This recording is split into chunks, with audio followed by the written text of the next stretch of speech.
The broadcast is now starting. All attendees are in listen-only mode. Hello, everyone, and welcome to the webinar. This is Megan Shamus, and I run marketing for FIDO Alliance.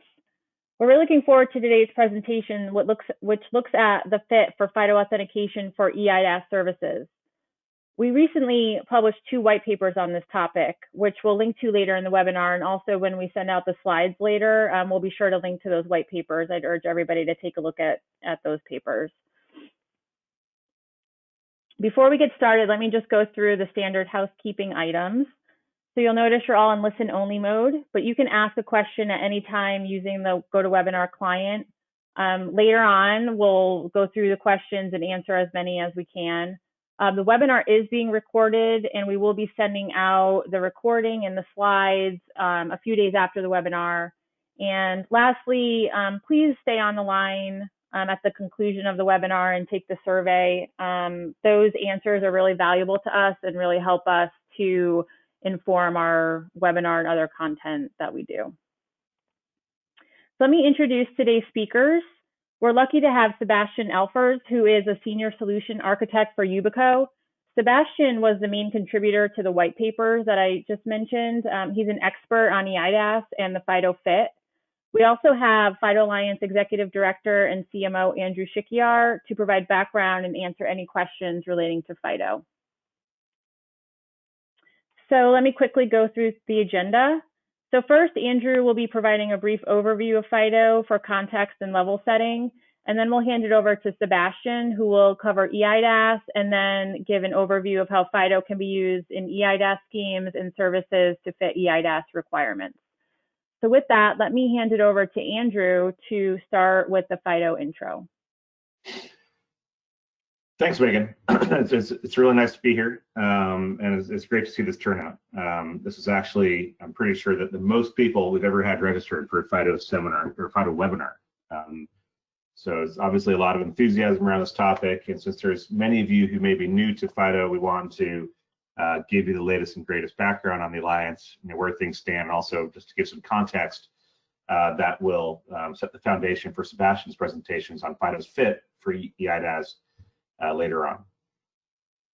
So we've been looking more and more at FIDO Alliance about what we call the credential theft cycle. And this is something that is persists and carries on.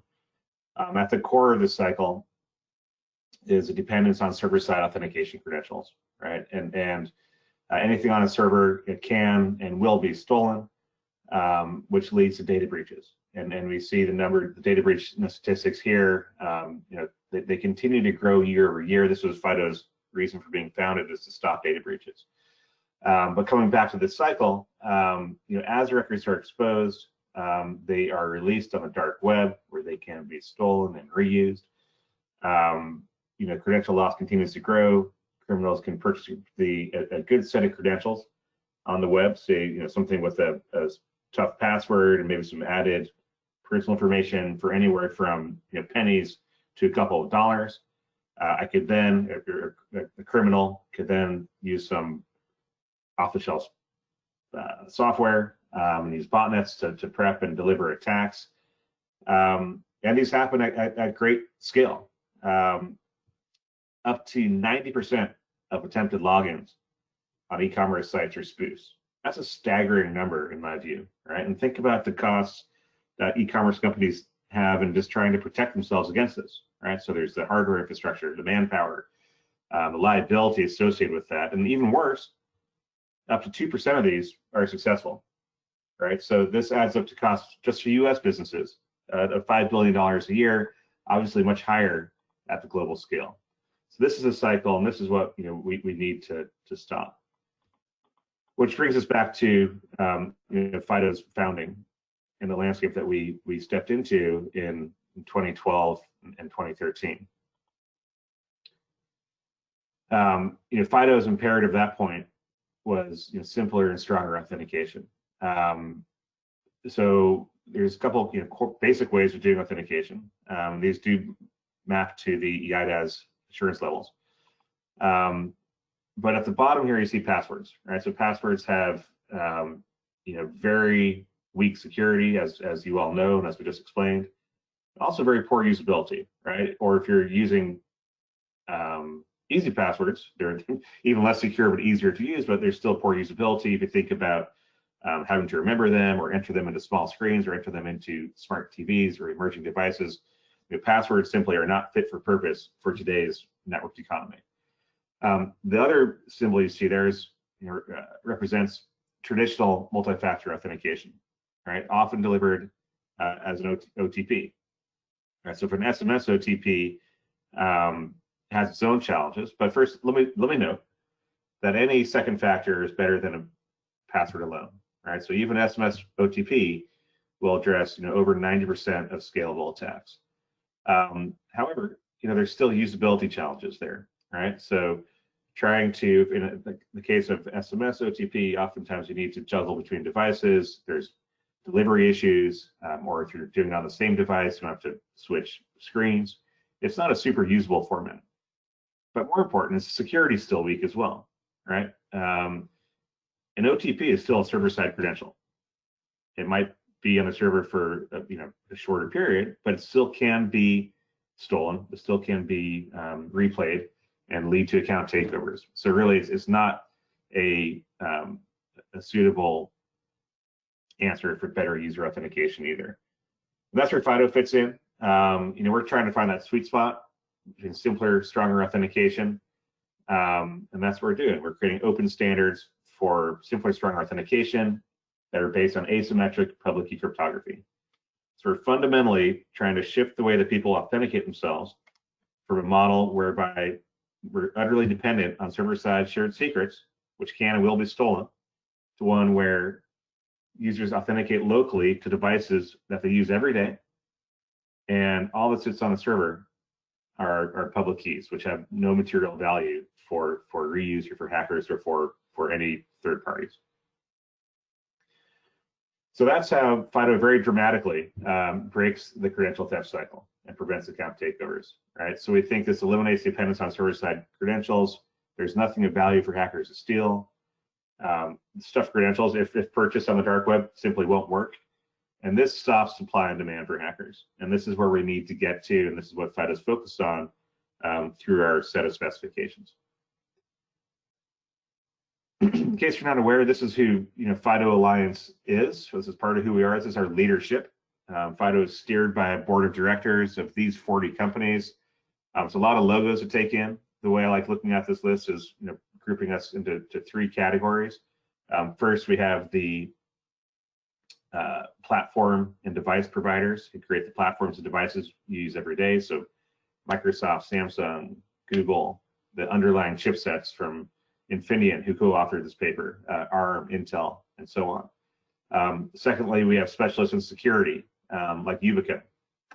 And last but not least, we have companies who need to deliver high assurance services to billions of users worldwide on a daily basis and are utterly dependent and require simpler, stronger authentication that FIDO provides. So that's our board. Additionally, as you see in the bottom, we have sponsor members, we have associate members, we have liaison partners, we have government members.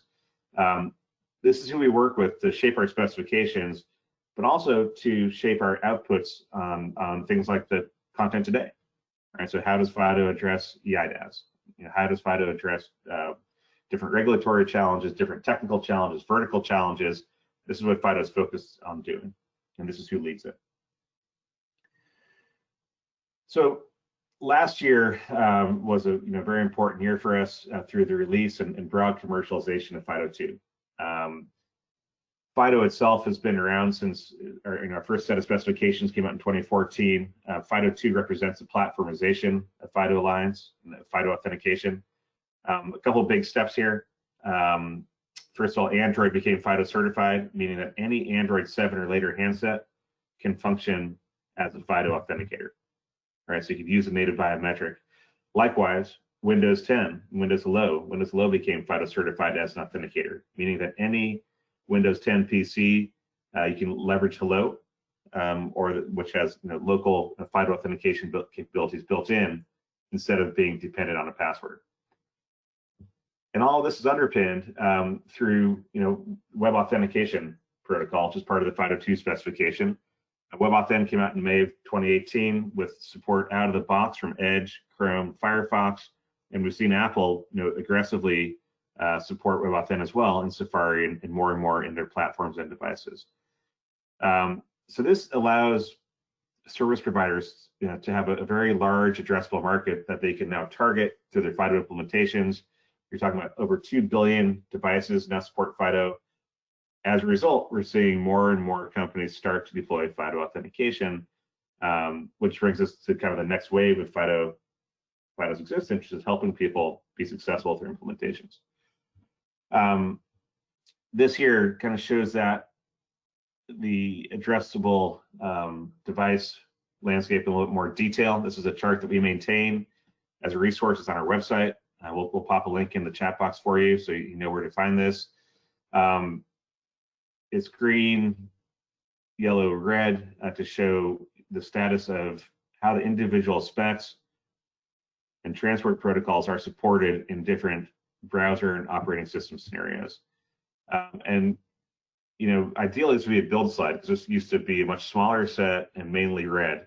And over time, and actually quite rapidly, it's grown to be mainly green. So the good news here is that you're seeing the vast majority of user scenarios fully supported and stable for FIDO deployment. So with that, hopefully that gives you a good foundational understanding of where FIDO stands today. If you want more information on FIDO, please visit our website. But now I'm really pleased to turn things over to Sebastian to talk about eIDAS. Sebastian. Thank you very much, Andrew, for a great introduction. So what I'm going to speak about right now is an introduction to eIDAS. So we can flip to the next slide, please. So first of all, what is eIDAS? Yes, it is an EU regulation that came in force in 2014. And an EU regulation comes in force in all EU member states at once. So it's enforced in all countries. It's based on two pillars. On the left-hand side, we find the electronic identification pillar. That is also constituted in 3 parts. So on the top, we have cross-border access for citizens to public services in all EU countries. And what that means in real life is that every citizen in the EU, in every country, should be able to access every public service, governmental service that is, in all other EU member states. And the communication between the EU member states in that sense are called so-called eIDAS nodes. And I will come back to what that means a little bit later. The second part is assurance levels. And we have 3 assurance levels in eIDAS. One is low, that is apparently the lowest one. It's constituted typically by user-leave passwords. Identification does not really play a big role in the low assurance level.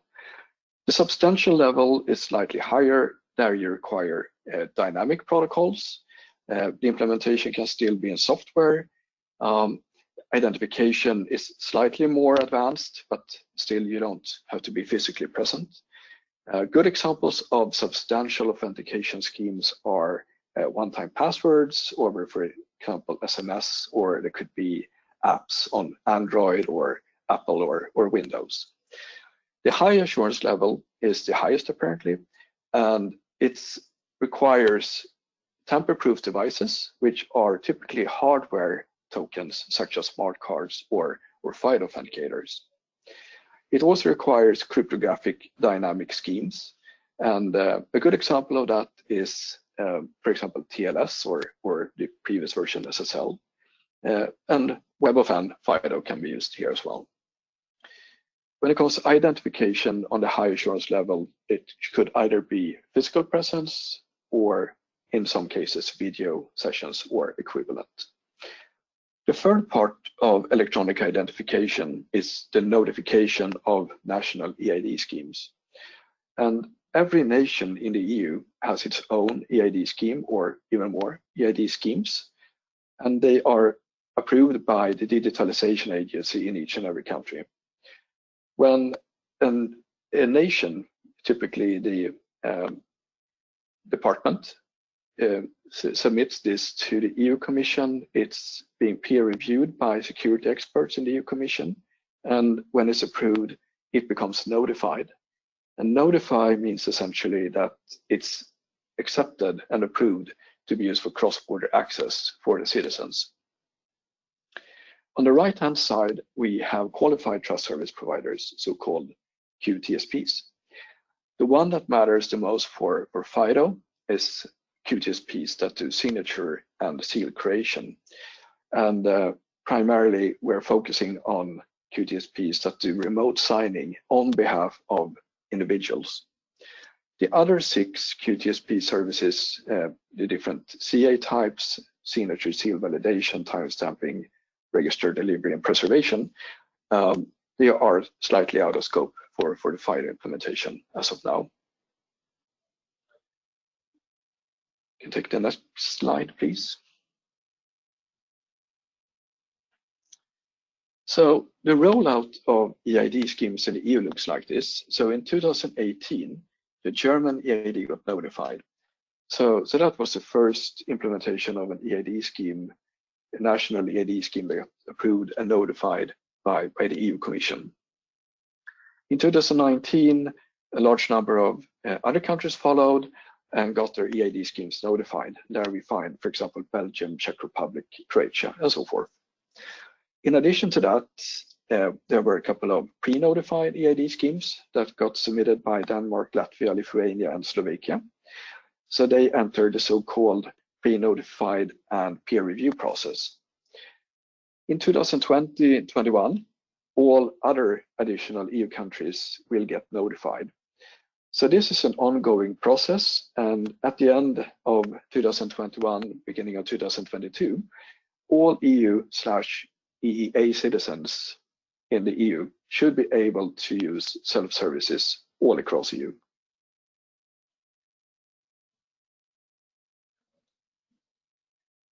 So now we are going to present a little bit more how to actually use FIDO for eIDAS services. You can take the next, thank you.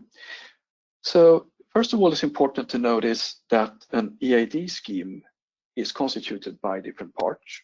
Authentication is, of course, one very important part of an eID scheme, but there are also other parts, for example, identification, management, and so forth.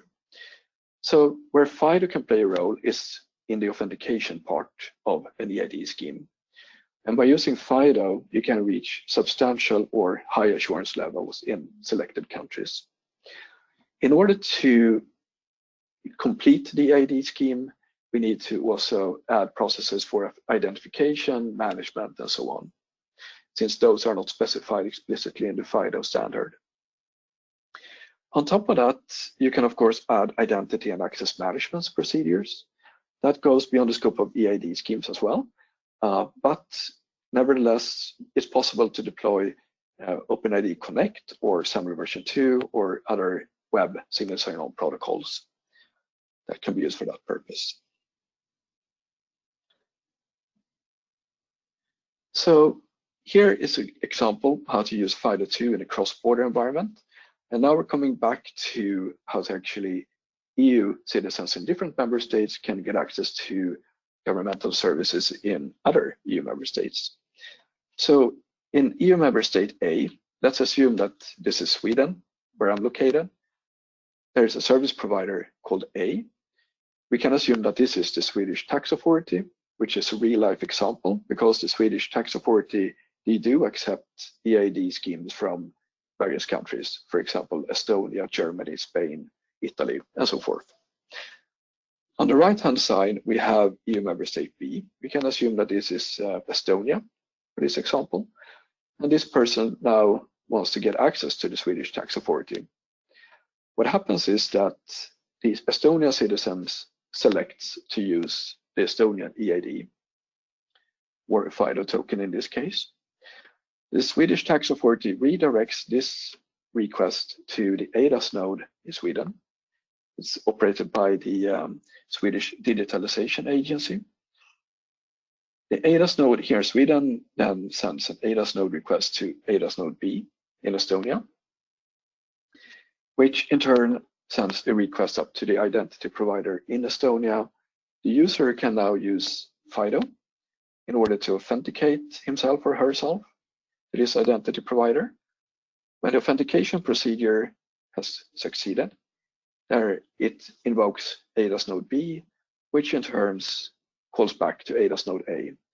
The communication between eIDAS node A and B, that is SAML version 2 protocols that came out of the Stork project and are now formalized under the eIDAS regulation.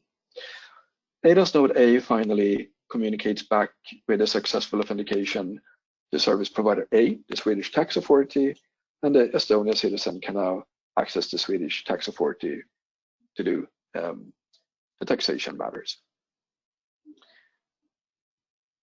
Can I take the next slide, please? The other use case in order to use FIDO for authentication to eIDAS services is how to access a QTSP. So on the right-hand side, we have a qualified trust service provider which provides remote signing service requests.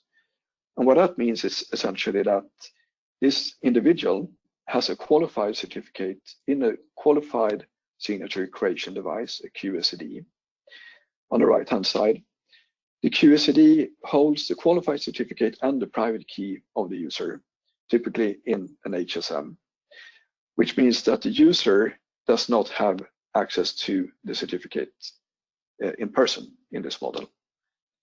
The QTSP also has a web offender relying party if we are supposed to use FIDO in this case. So walking through the steps here, in step 1, the user performs the web offender registration process. That is the standard web offend process. Step 2, the user authenticates by using web offend FIDO. Again, it's a web offender relying party that's being used for this purpose.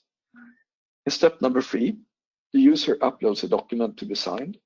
The document can also be stored at the QTSP since before. That could be the case, for example, if we're considering tax administration, then the tax declarations could already be present at the QTSP. In step 4, the user performs a web offend signing operation. And I will get back to a little bit more what that means.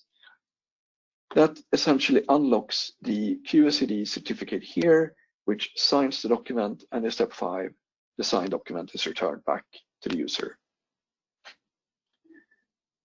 Can I take the next slide, please? So here's a little bit more details on a system overview based on the SEM standards. And SEM, that is the European Standardization Organization, and they have created several standards in the eIDAS regulation as well. So the eIDAS QTSP is a little bit more elaborated in this picture. So on the right-hand side, we will find the HSM, which stores the QSCD, which in turn stores the user's private key and qualified certificate.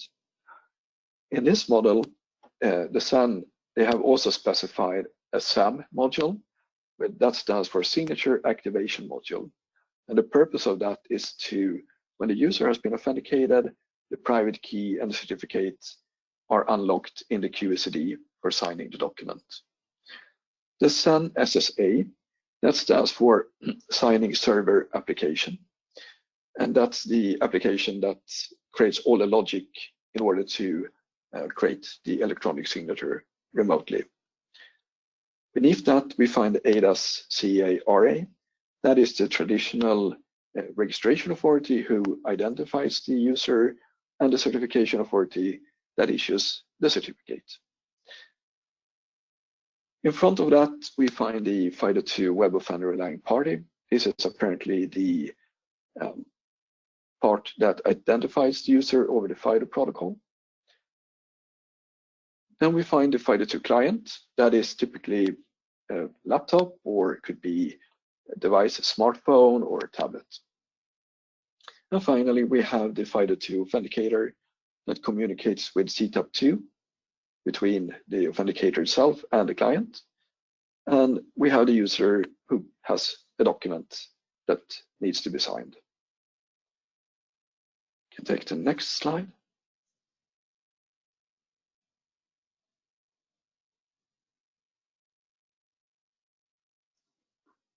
You can take the next slide, please, Megan.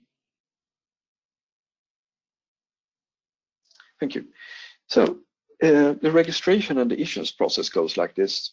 So first of all, in step 1, the user enrolls for a certificate. In this case, it's a qualified certificate.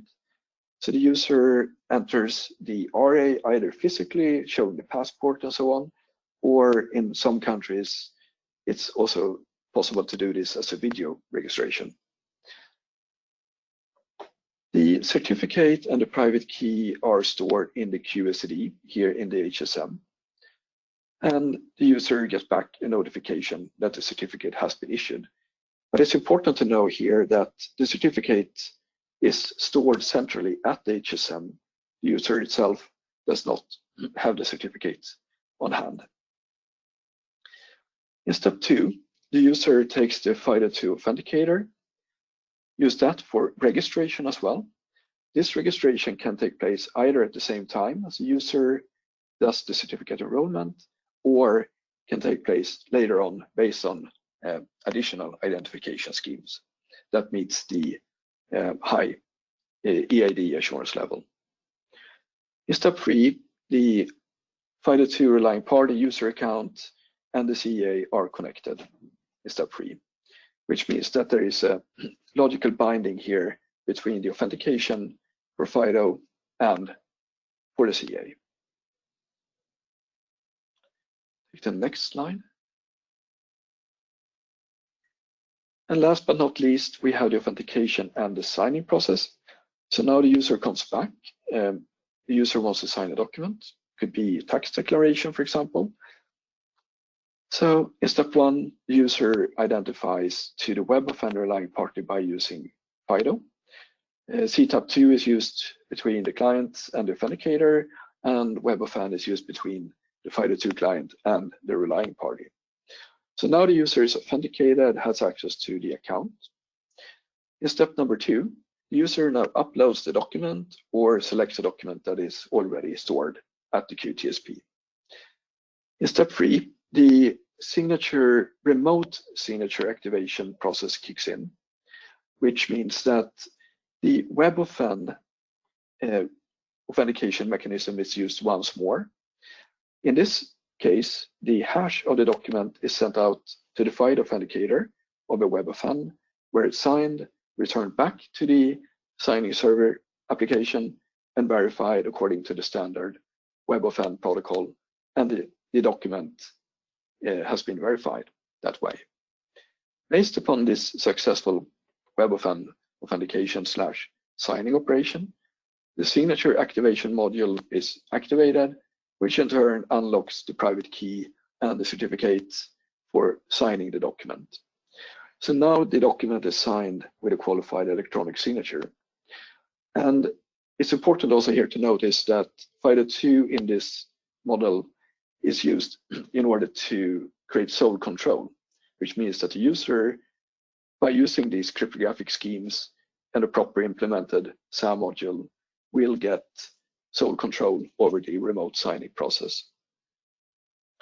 In step 4, finally, the document with the signature is downloaded to the user and can be stored and kept and used by the user.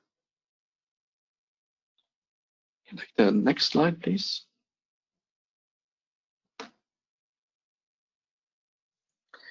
So finally, just to connect back to the white papers that FIDO Alliance has recently published, there are 2 white papers online.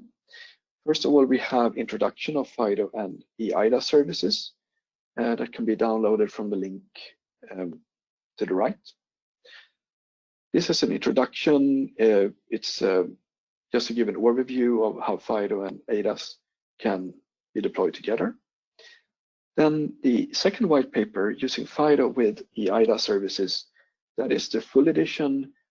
It contains all the processes and how to fully meet the requirements according to the eIDAS regulation. move to the next slide, which is the Q&A session. I think we're heading back to Megan.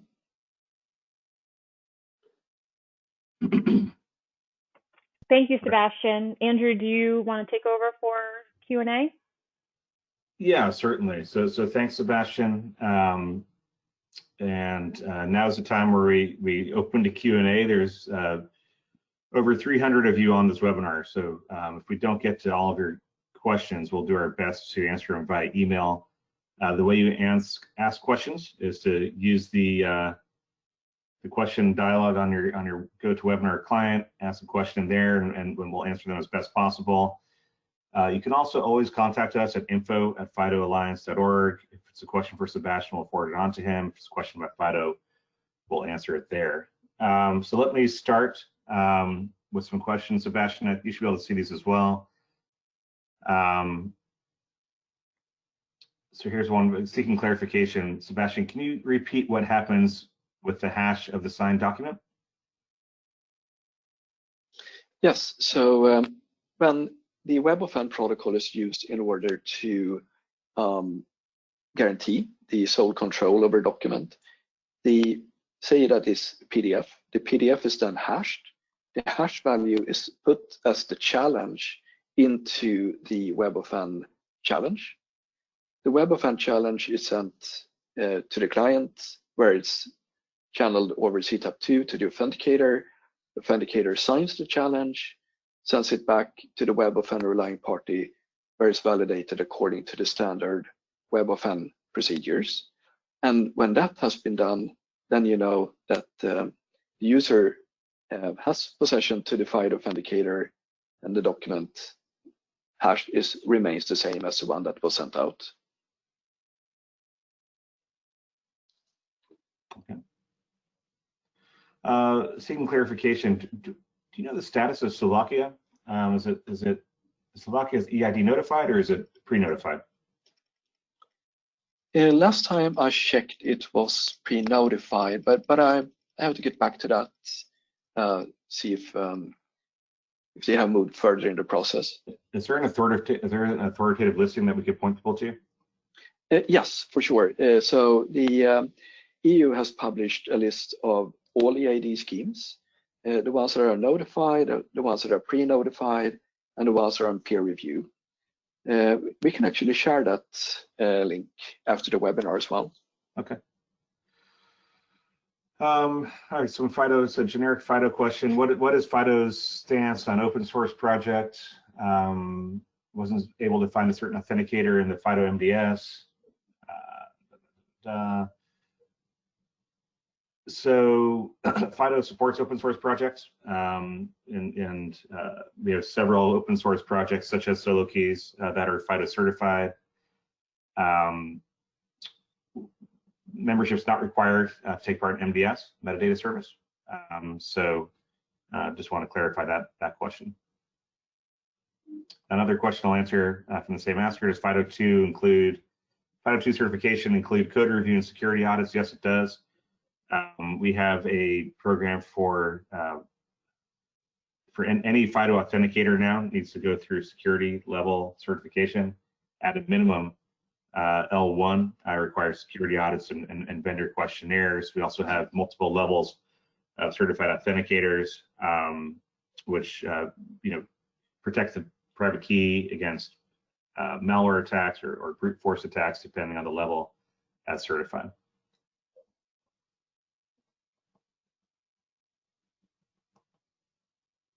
Sebastian, coming back to you, what is the motivation behind using a central HSM for eIDAS QTSP? What's the advantage when compared to storing the private key on a YubiKey PIV or a national ID card? The benefit is that then you centralize all the certifications, deployment, operations in the centralized environment. Another benefit is, of course, that if you have a QTSP, for example, the tax administration, then you can have the document stored at the server and use the private key and the certificates in order to sign the documents. Another benefit is, of course, also change management and maintenance, assuming that if you distribute QCDs on smart cards to the population, and there turns out to be a flaw in one of the smart cards, then you have an issue to recall them and issue a new one and replace them. Such things are much easier to control in a centralized environment. Okay. Sebastian, what about signing a document? Normally there's a need for a PIN, proof of position with the PIN block after 3 tries. How can it be proved to be the user signature? That goes back to the sole control concept. And there are ways to design cryptographic protocols that guarantees that the user is in possession of a FIDO authenticator with the FIDO credentials that in turn are linked all the way to the SAM module and to the private key in the SAM module. That goes a little bit beyond both the white paper and this presentation, but it's definitely possible. When it comes to the PIN code, that can be set on the FIDO authenticator. So, and there you also have the counter that could be set to, for example, 3 attempts. Okay. Here's a FIDO question I'll answer. Are mobile push-based apps considered FIDO2 when using the device biometrics? You know, that depends on the local authenticator. So you know, push to a device that supports FIDO2, such as an Android device, that would be considered to be it could support a FIDO2 authentication process.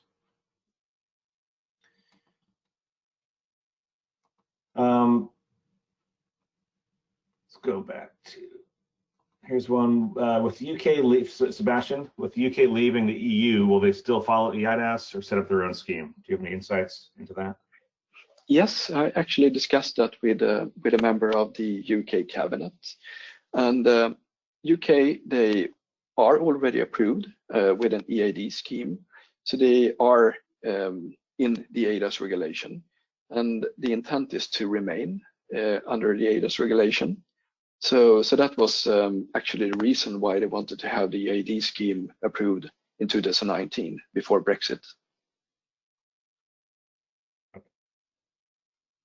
Sebastian, another one for you. Does eIDAS specify the delegation protocol in the cross-border scenario? That question I have to get back to. Okay. Let me take a note of that. That's fine. Let's make a flag that.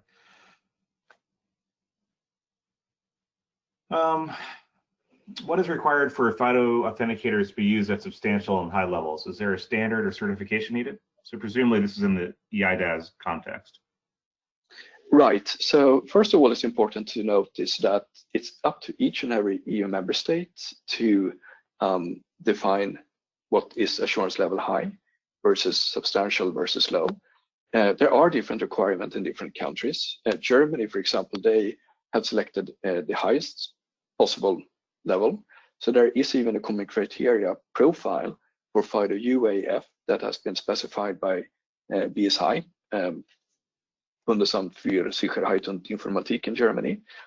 So they have taken the highest possible level.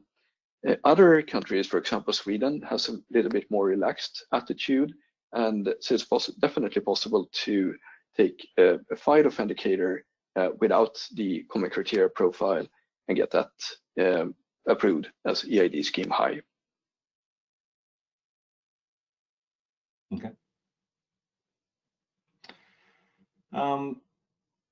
Okay, so high level assurance usually needs a proof of security based on some certification. What role can FIDO certification play of security level according to eIDAS levels of assurance? Yeah, that goes also back to the previous question. So FIDO certification, even L3+, does not meet the highest standards. If you take, for example, the German BSI common criteria profile, they don't really match. So, but there are other countries, for example, say Sweden or Finland, where there are no such formal requirements. Then the FIDO certification will definitely meet eIDAS assurance level high for those particular countries. And in order to match the certification potentially from an external body like BSI common criteria to FIDO certification levels, that would need certain enhancements to the entire infrastructure and the metadata service.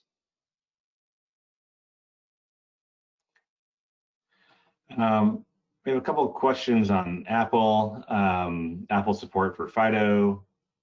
So in general, we're seeing Apple doing more and more work around with FIDO authentication and FIDO Alliance. Apple joined FIDO's board of directors at the beginning of this year, which really brings all the key platforms into the alliance as a body. They've also supported WebAuthn and FIDO 2 in their browsers, and in both iOS and Mac OS. So there is not yet native API support on their operating systems, but there is full support for WebAuthn in Mac OS and iOS, and we anticipate their support for FIDO growing over time. But certainly Apple's support for FIDO is very important and has really started to complete the puzzle, the last piece of the puzzle for full support for FIDO across the ecosystem.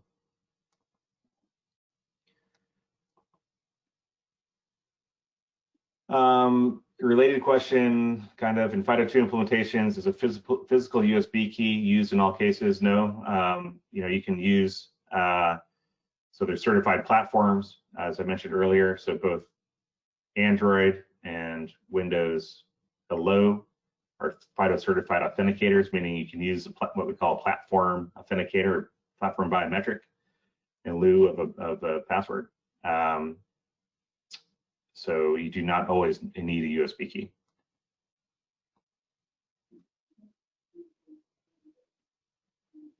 Is there an equivalent of eIDAS in the United States? No, not yet. This is not a scheme that's contemplated yet in the US. There are some states on a state-by-state basis that are moving to digital driver's licenses, but there's not the equivalent scheme in the US.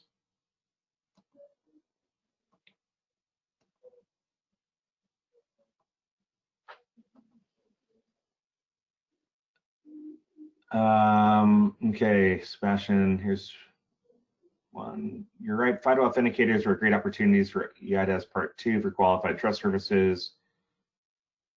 But how can you comply with eIDAS Part 1 for national ID, since by definition, FIDO authenticators do not send personal data? The ID means should not only authenticate, but also transfer ID data to the relying party. Right, so there we have also the identification part.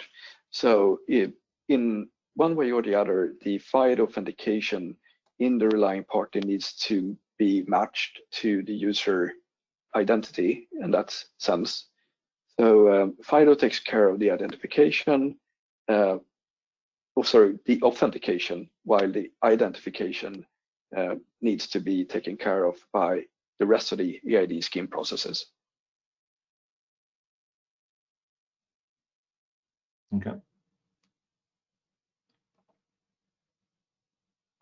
We have an update here. Thank you, Jaromir. Slovakia is already notified. So going back to that question. Okay. Chat box. Momentarily.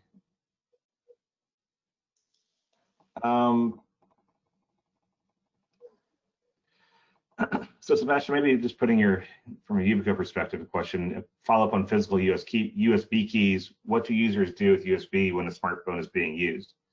So how might these two things interact with from an external key and a smartphone standpoint? That would be the NFC access, or you can use, for example, USB-C ports or Lightning ports on Apple devices. Okay.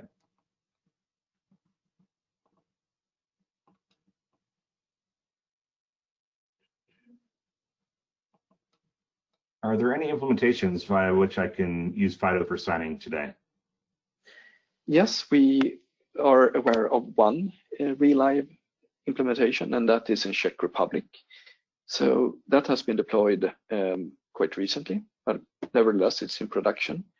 And we are also having many design discussions going on with agencies across Europe with pretty mature plans for using FIDO, in particular for access to QTSPS.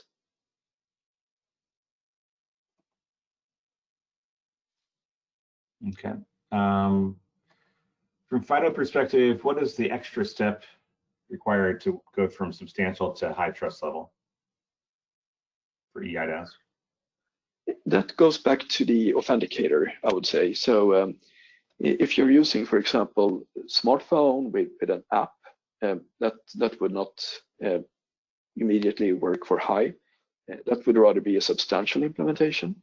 But if you use a FIDO authenticator that has been FIP certified and Common Criteria certified, it's implemented in hardware, that would reach the high requirements according to eID schemes.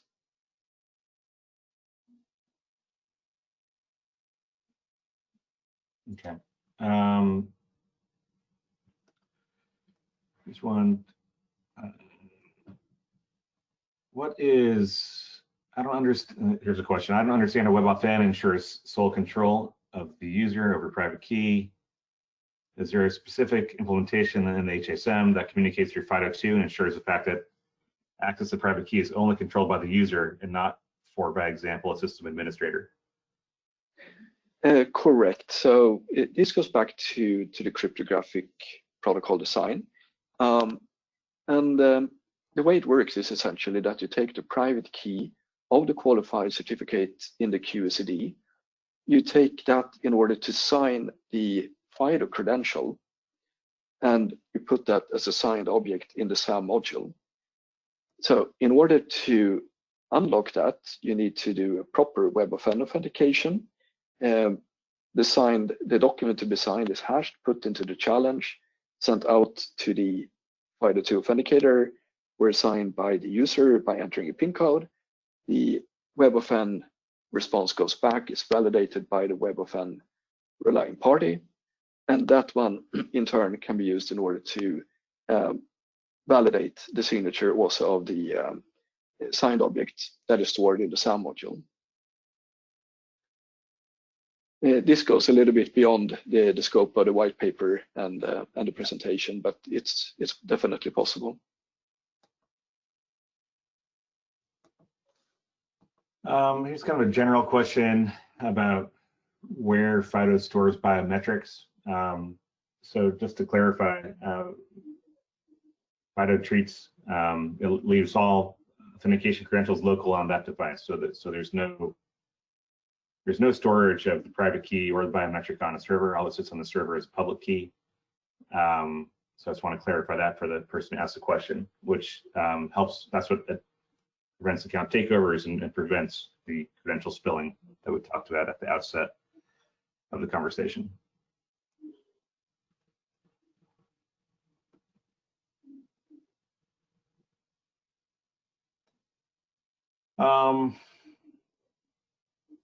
Let's see, how is signing, key expiry, and key rotation handled with FIDO, Sebastian?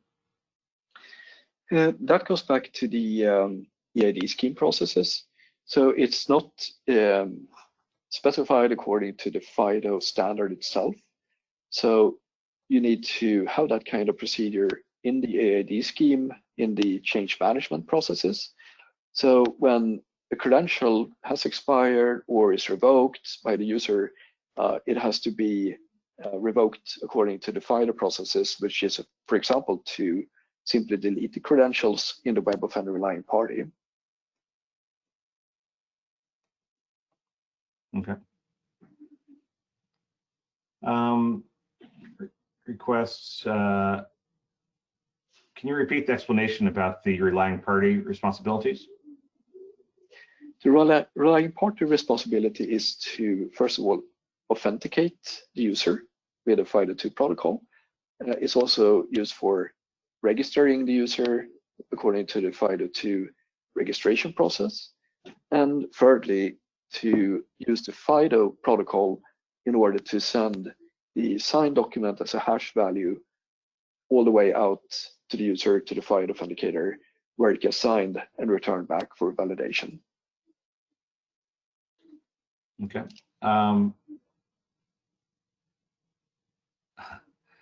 Whose server or what server will take care of notifications? Where does that fit in the eIDAS flow? Notification is a process that is implemented and executed by the EU Commission. So it's based on 3 steps really. So it's typically the foreign department in a country sends the national eID scheme, and the eID scheme is constituted by a number of documents, certifications, and so forth describing the eID scheme. Then send that over to the EU Commission, and now it enters the pre-notified stage. Then it goes into the peer review, where it's reviewed by the security experts in the EU Commission or delegated. And then when it's approved, it becomes a notified scheme. And so the servers, if you speak in technical terms, those are SAML version 2 nodes that are deployed in each and every country. In Sweden, it's called Sweden Connect that manage that, and SAML version 2 is the protocol. Okay. Sebastian, do you know, is there any SAM module commercially available supporting FIDO? SAML version 2, you said?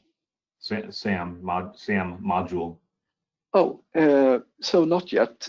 So far, it's a SAM standard, and it specifies the requirements when it comes to deployment, certification, security, operations, and so forth. It does not have any specific requirements on protocols, implementations, and so forth. However, FIDO is listed as one of the options, and so is TLS, for example. When it comes to commercial implementations, there are such initiatives, but as far as I know, there are no publicly available on the market yet.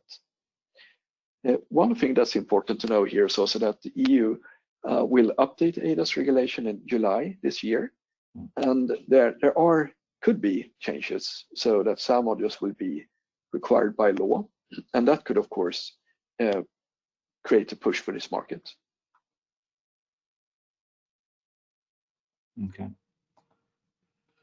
Sebastian, how does a challenge work with a hashed doc exactly? If a hash is a challenge, what should the response be, and how is that calculated? So the process goes like this. So if you have, for example, a PDF document at the QTSP that will be signed, the PDF must be hashed, typically into a SHA-256 value. That should be done with certified libraries, potentially by CC certified libraries. The hash value is put in the WebAuthn challenge. The WebAuthn challenge is sent to the FIDO authenticator, where it's signed by the user, by the public, with a private key. It's returned back to the WebAuthn relying party, where it's validated by using the public part of the FIDO credentials. And we are actually using the standard WebAuthn protocol. The only detail that we put into the FIDO2 protocol is the hash of the document in the challenge. Okay. I have a couple of questions on BLE and FIDO support for BLE. It is one of the protocols, transport protocols FIDO supports. It is supported, to my knowledge, in Chrome and leading operating systems. And additionally, there's use cases for BLE in mobile communication as well. So BLE is a protocol that's specified and supported in the FIDO specifications. Bluetooth Low Energy.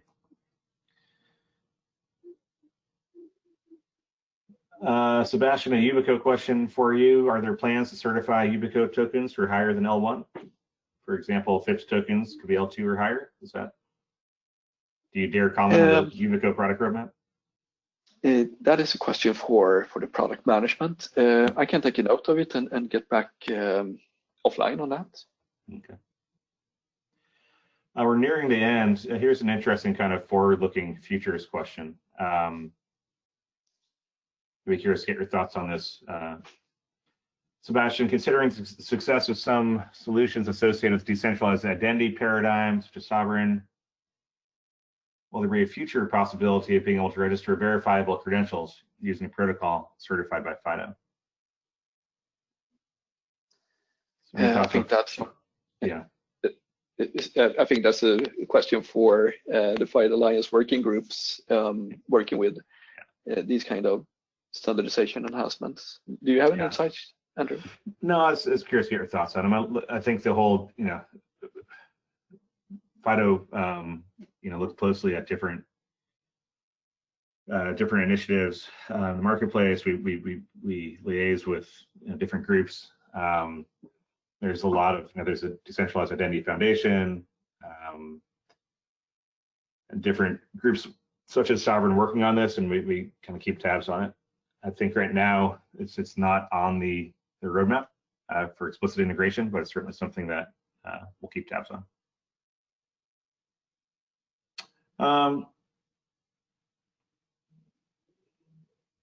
Let's see. For Sebastian, okay, by 2021, 2022, all EU countries should be able to use self-services across EU. Question is, what would happen if some EU countries are still late and haven't notified any scheme for now? So if countries don't make the deadline, what happens? If I remember correctly, there will be penalties. I have to double check that, but for sure there are in every EU regulation and EU directive that there are certain fees, penalties, and so forth that will increase year by year if you don't comply with the eIDAS or the EU regulations in general. I'm not sure exactly what kind of fees there will be, but there are certainly certain penalties that will apply. Okay. Well, look, we're at the end of our hour, so we have a couple of questions left. We'll aim to get these to you via email, or again, you can email us at info@fidoalliance.org, or actually help@fidoalliance.org. I'd like to thank everybody for coming today. The recording of this webinar and the slides we mailed to you. I'd especially like to thank Sebastian, and not just for his time today, but he was the lead author, the lead editor on both of these papers, working within our FIDO Europe working group. So a lot of effort went into this, and so thank you very much, Sebastian. Thank you. For those of you who attended, again, thanks again for coming. Please do take a moment to fill out the survey when you log off. We want your feedback. We value your feedback, and we'll look forward to seeing you all on a future FIDO webinar. Thank you very much.